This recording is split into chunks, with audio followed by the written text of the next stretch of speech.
When police entered the cabin, they found furniture made of human bones, and one photo showing the killer still inside.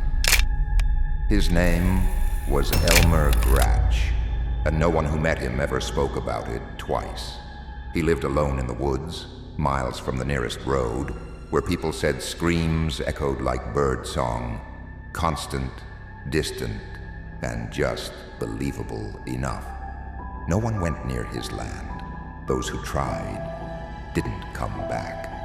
It wasn't until a hiker vanished that anyone finally investigated. Inside the cabin, they found no food, no clothes, no lights, only handcrafted furniture, tables, chairs, even coat hooks, all made from bones, human bones, some bleached, some still red. There were tally marks scratched into the walls, hundreds of them, and in the center of the room, a single old photograph stuck under a knife in the floor. It showed a man sitting in one of the bone chairs, slouched, dead, maybe. And behind him, in perfect focus, a figure with no face. Wearing a butcher's apron, they never found Elmer, or whoever took that photo. But hikers still report that cabin deep in the trees, even though the police burned it down. And those who go looking for it, most never come back. She lured children into the woods, and what came back wore their skin. Locals called her the Hollow Crone. She lived near a grove where nothing grew, deep in the woods behind the old mines. They say you could hear her whisper your name if you walked alone after dark. Kids disappeared, one by one.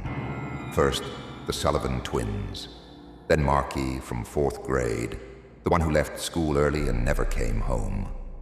The town whispered stories. She would mimic a mother's voice to call her children, leave candy and marbles on the trail, and once you crossed into her part of the woods, you never left as yourself. The photo surfaced years later in a time capsule dug up behind the old school. It was undeveloped, an old roll of film, but once processed it showed something awful.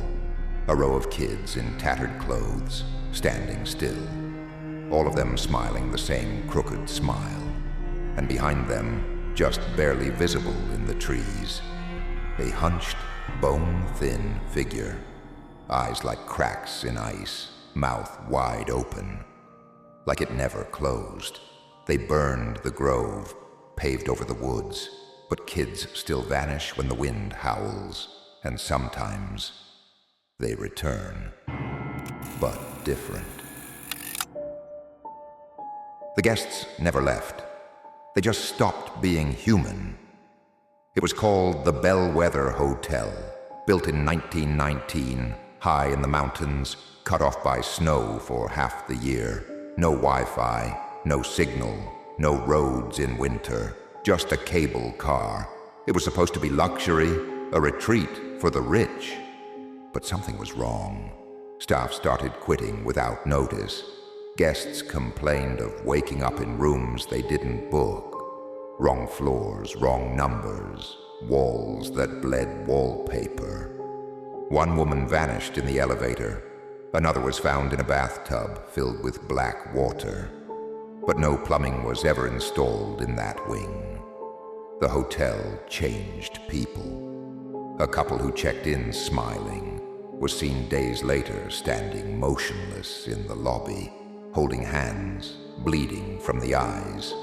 A boy was found scribbling hundreds of copies of the same phrase. "I'm not asleep, I'm dreaming the hotel." And then there's the photograph, found on an old bellhop's body years later, frozen in the woods. A Polaroid, warped and red.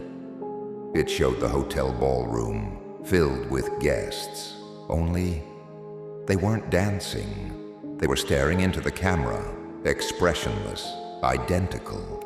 None of them had eyes.